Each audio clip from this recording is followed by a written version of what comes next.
This has escalated pretty quickly. The big question I have for all of you is, will it drive you away? And I think it's a reasonable question. Will a mix, think about this mix, because this is happening as we speak. Will a mix of the president, other politicians, Nick Saban, and some lawyers barking at all of them be enough for you to say, man, I'm out. I don't care. I'll make a prediction. I think you're going to get sick and tired of the labor issue in college football. You haven't even heard it yet. But if this commission that's reported today is in full swing, you're going to hear it a lot. Will it be enough to make you check out? I'll guess more than likely yes.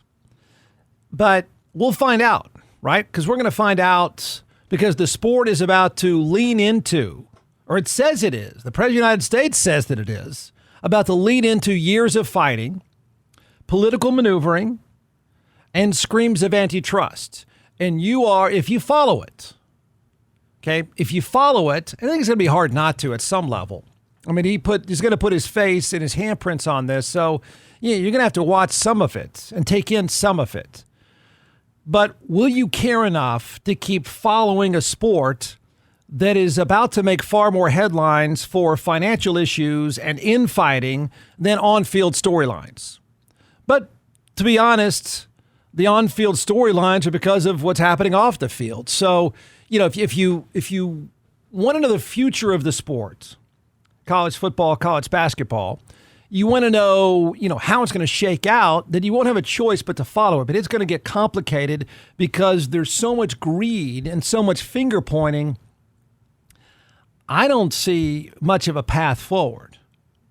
So let me make sense. If I can, I'll do this. I can also provide two very simple solutions. I really can. And I'm not kidding. But let me make sense in simple terms, and then you could decide if you really want to follow how this thing is about to play out. Because the first round of fighting is not that Donald Trump said, I want a commission on college sports. He has.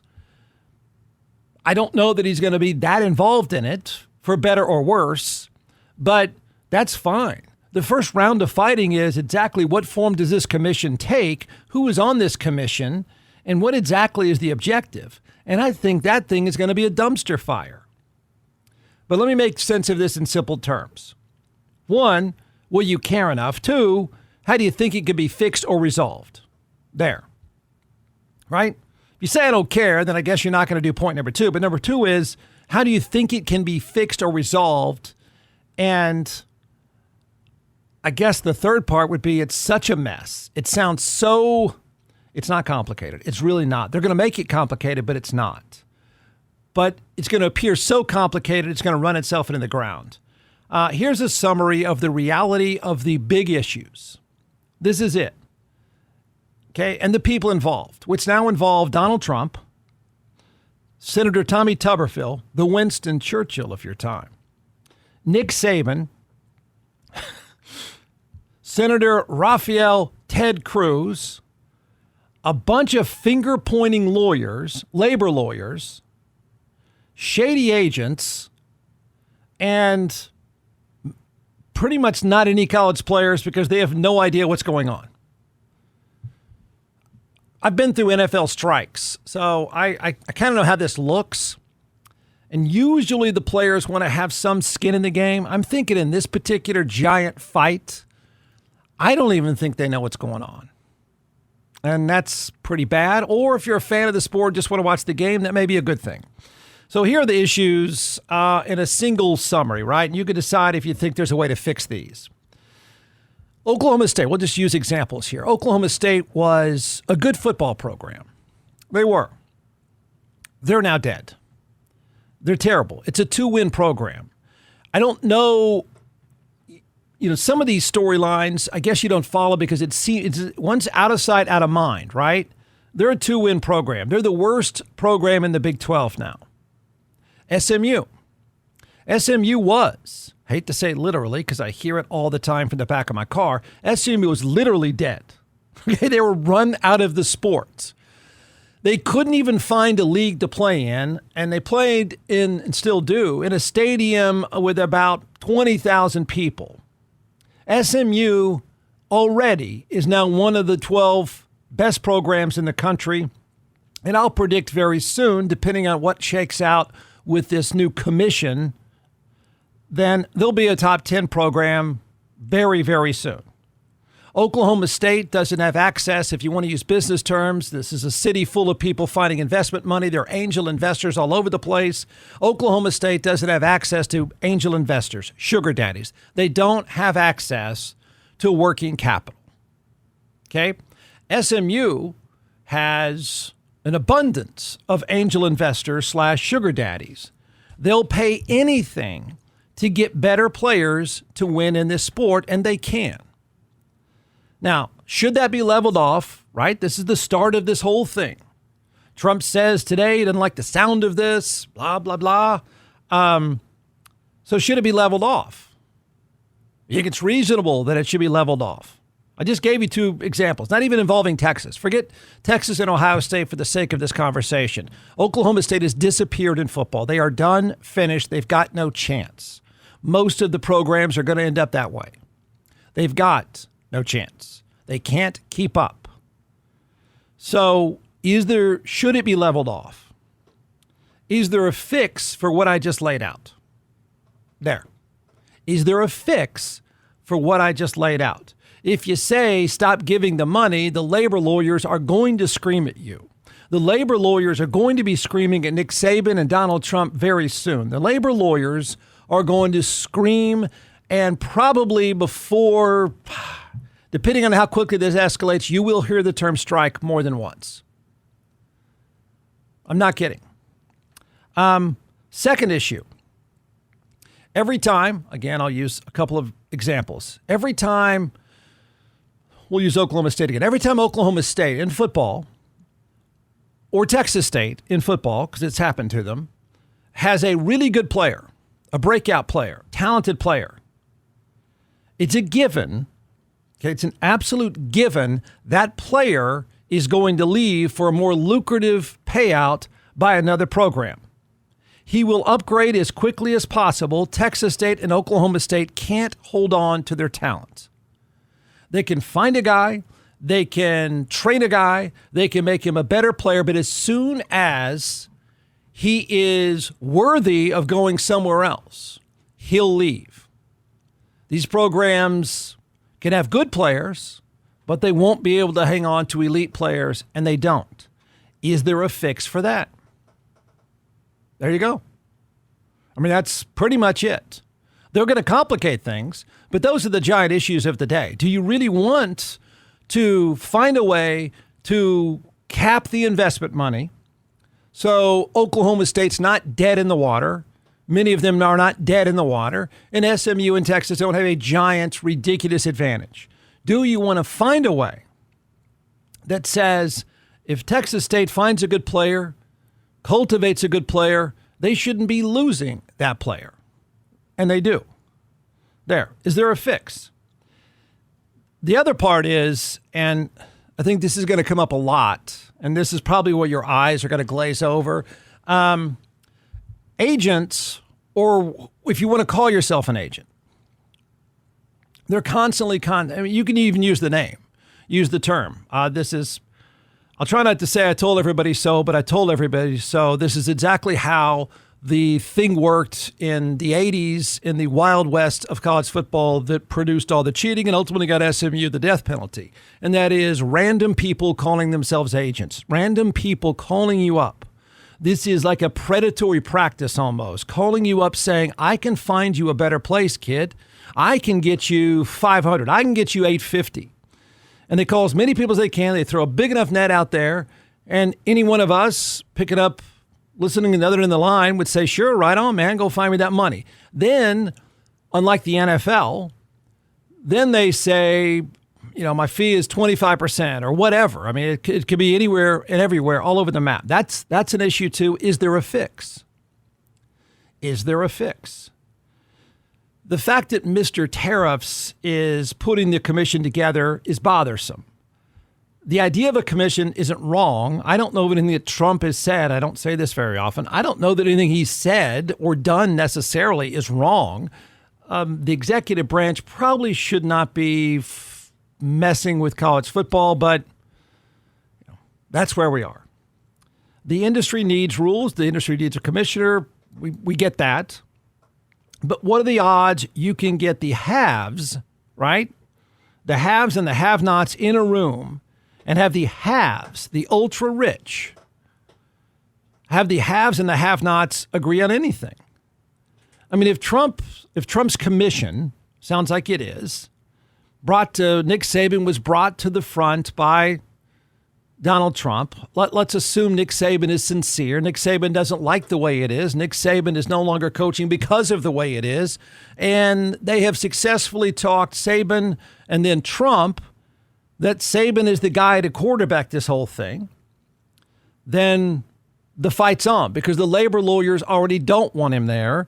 The Texases and the Ohio States of the world could say nice things publicly. They don't want him there because he doesn't like the way it's set up. And you can't really blame him. He was created a powerhouse. He won more than anyone else. And he knew how it was going to start to come apart because the good players he had, even in Alabama, would leave for bigger money elsewhere. So he is going to want to fix it. The lawyers are not going to like it. The lawyers are going to confide with the players, and they're saying this already today publicly. And I can tell you exactly how this plays out. The lawyers are going to say, and it's going to get pretty sensational. They're going to say, this is un-American. This is antitrust 10X. How can they, particularly now the government's involved, how can they turn around and tell you what you can make? That is not the country we live in. And they are going to draw that line, and they're going to throw down that hammer, particularly when they're left out of this commission, and they will be. So you're going to have that battle.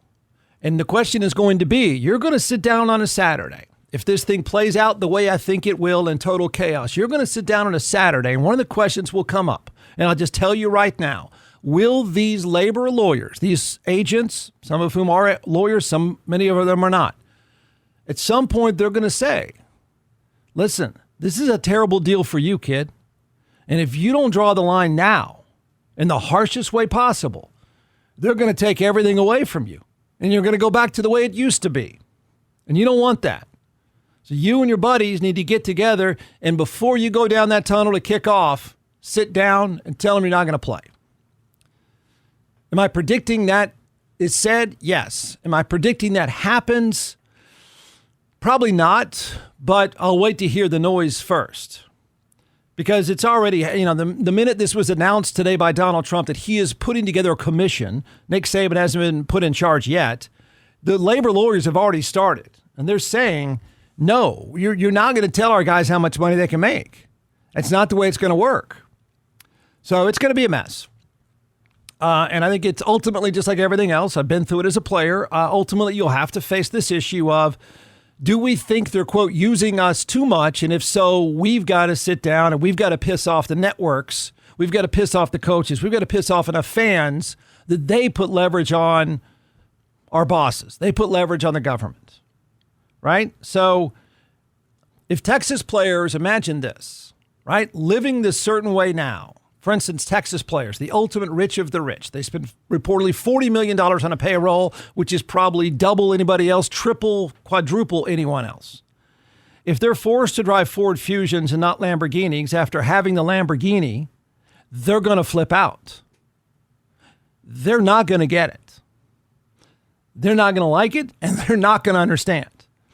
The lawyers are going to tell them then, see, I told you this is un-American. How dare you let them take back your Lamborghini? They're going to be told they're being oppressed.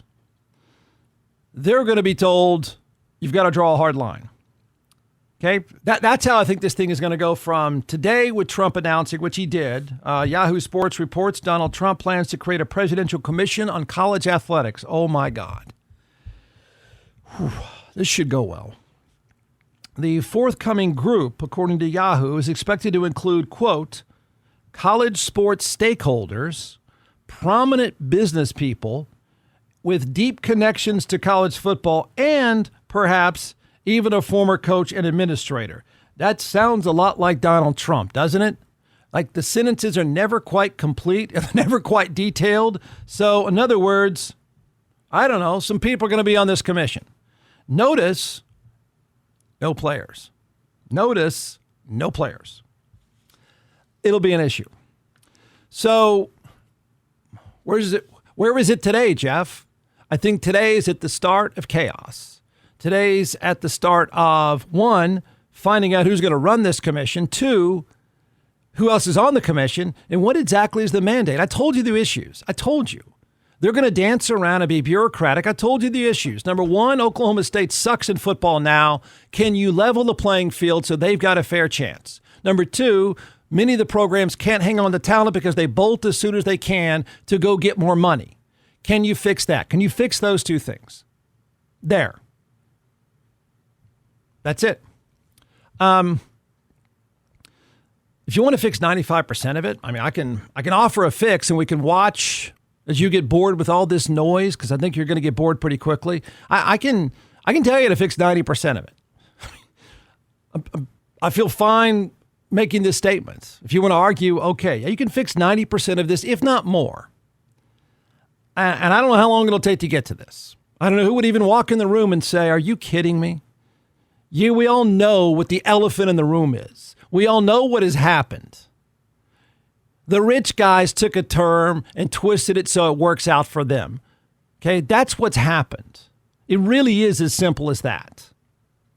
So step one, if somebody really wants to fix it and really wants to say, I'm not here to tell you how much you can or can't make, but I am here to tell you saying that's an advertising deal when some guy met you around back and gave you cash, that's not an advertising deal.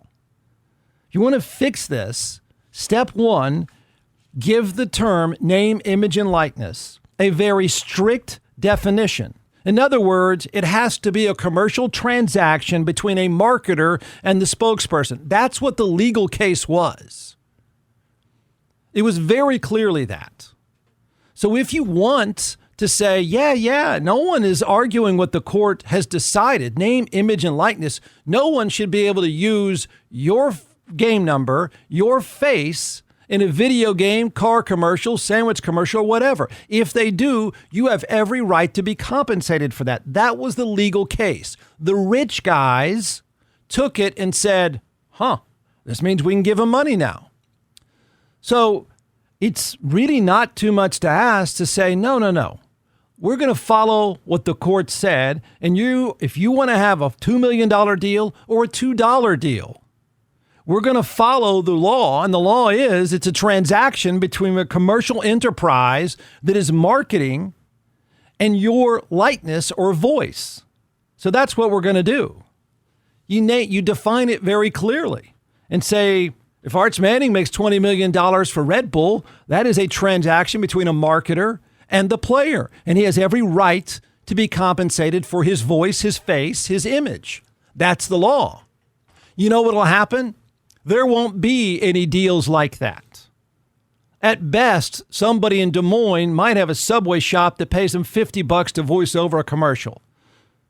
The thing has been completely taken and twisted in favor of and on purpose so rich people can give players money to leave and get Lamborghinis. These are not advertising transactions, most of them. There are only two groups. No.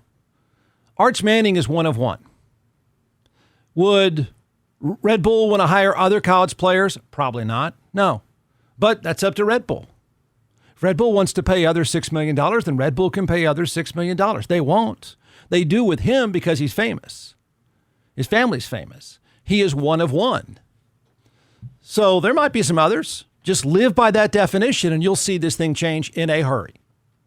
And it'll stop on a dime. Maybe some guys do get rich. We'll see. The market will let you know. The marketers who run businesses can hire college players to pitch their products all they want. Go ahead. That's what the law says. The only people that'll make money at that in the end would be somebody, a one of one like an Arch Manning with a famous name at a famous school. And you're going to hate this. You're not going to like it. But the others that will make money will be attractive female athletes that have a large social media following who will sell their sexuality. They'll make money. Just like what happens in social media now. Those are the small groups that are going to make a lot of money. The rest of it is not involved in marketing transactions. Okay? So that's it. That's how you fix it.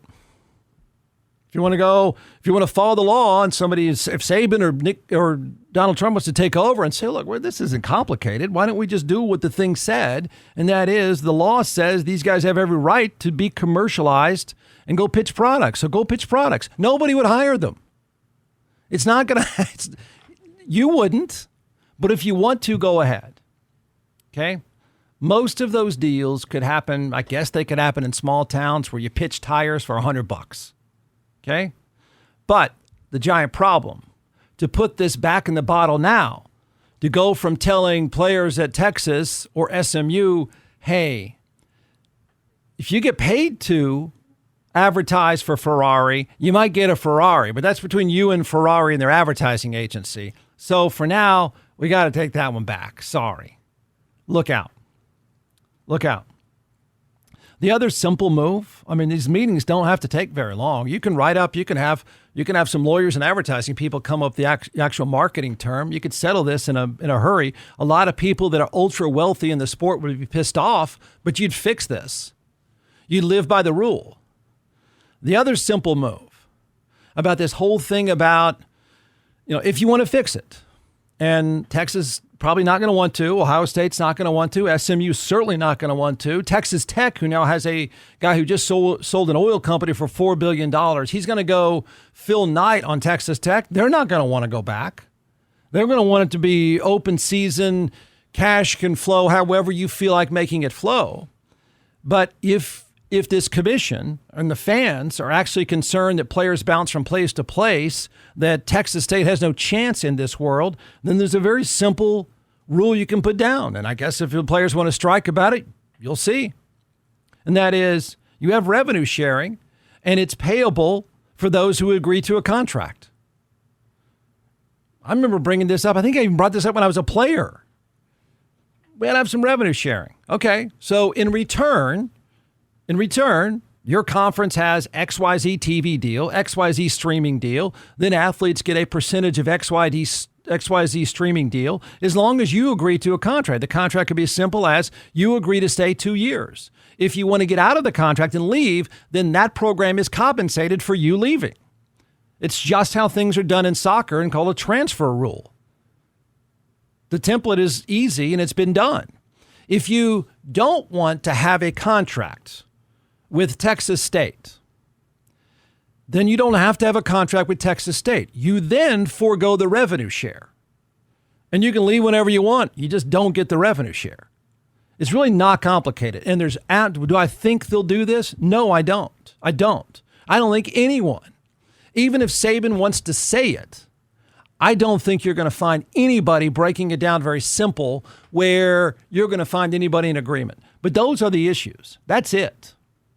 That's all you have to fix if you want to make it reasonable and want it to have some guardrails. Those are the only things you would really have to tackle right now, up front, because those are the elephants in the room. How's it end? Oof. One, I think you tune out. I'm not sure you haven't tuned out on me already. Fans, I learned a long time ago in a strike, they don't really give a flip about labor issues, especially now in a world of fantasy and gambling. You just want to play fantasy league, you just want to gamble.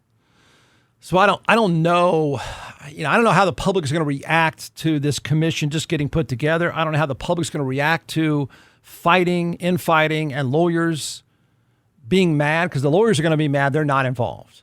They're going to say, we're here to represent the players and you've screwed them over. This is un-American. And I bet you hear it 100 times. But I don't think you're going to stick with it very long. About the time you'll pay attention is the moment you're waiting for that noon kickoff and it's 12:07 and there are no players on the field.